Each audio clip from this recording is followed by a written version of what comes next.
Hey guys, welcome to another episode about R programming. In today's episode I'm going to teach you how to use R code written in another file. As you know, if you have some huge chunk of code, it's always wise to split that code into multiple files for better organization. And for that very same reason I have created this second file .r in the same directory. And now I'm going to create multiple variables and I'm going to assign values. Let's say like this, and one string, hey. Don't forget to save it.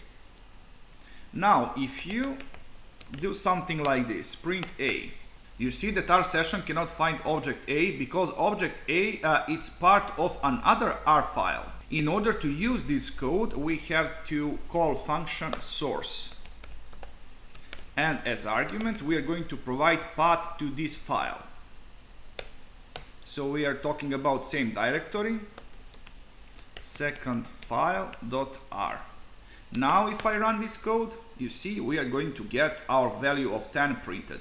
So guys, this is all for this episode. Thank you for watching. Please like, subscribe and see ya!